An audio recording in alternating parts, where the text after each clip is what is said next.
Okay, so this is a video to show you how to do a title in Pixlr. Hopefully you can all remember your logins, and what you do on the home page is just go to that plus sign to open. Actually, it wants you to open an image. We want to actually create a new image. So we're going to go here in the middle where it says create new. We want a nice big size one, full HD. This kind of size is great. Let's put a title on it because we're organised people. It's going to be, the title's going to be Natural World. Create. And there we go. Now, our first layer needs to be a photo of natural forms, preferably one that you have taken, and quite a good high resolution. So I've got one here. I'm going to just drag it in. And do I want to create a new layer or add it to the current? Well, let's create a new one, because then the one underneath can just be a white background. So here's my image of a thistle with a flower. Now I need to, it's locked it, so don't forget, double click that layer screen on the right there to unlock it.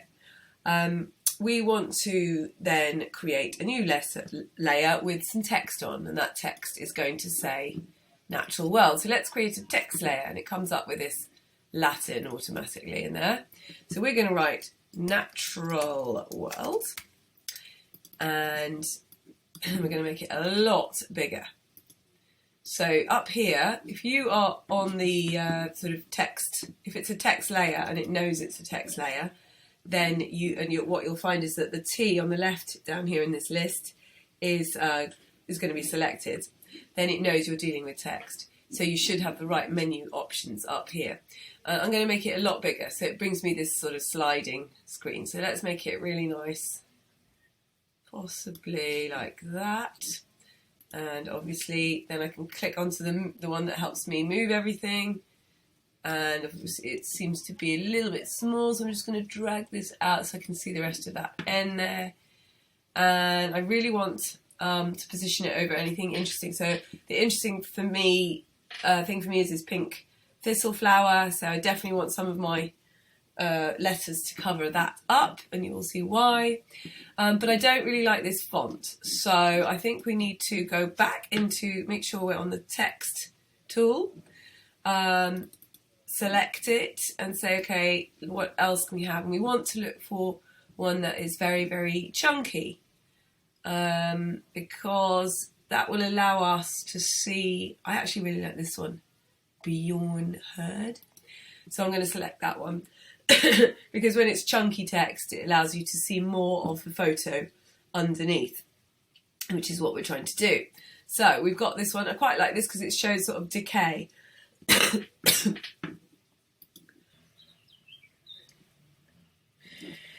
So, and that kind of relates to the natural world.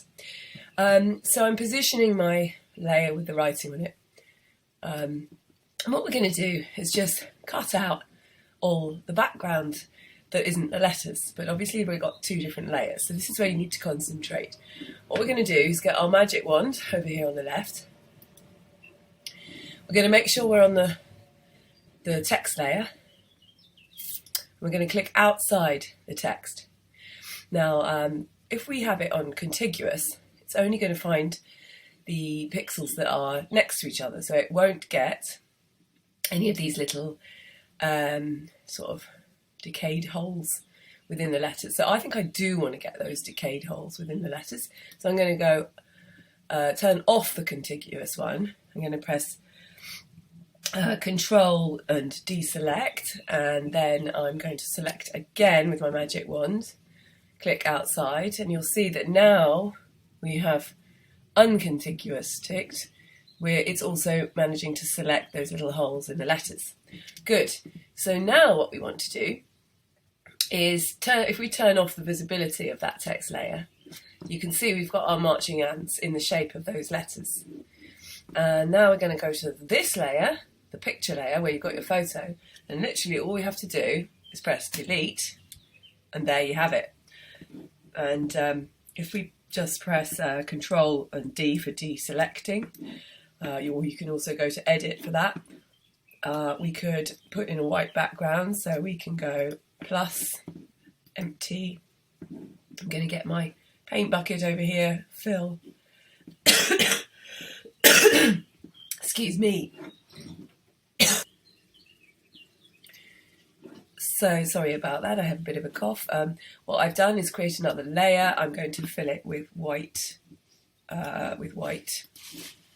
fill. Make sure you're filling the layer that you've just created, and I'm going to just move that layer behind under the writing layer.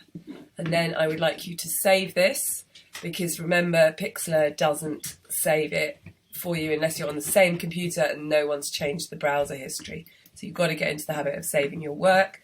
So, you know, this could be Miss Watson's title, and then I'd like you to download it to your OneDrive, your SharePoint file that I've created for you, okay? So that would mean probably you might have trouble if you're doing this at home. You'll need to remember to save it to the school drive if you can't access that from home.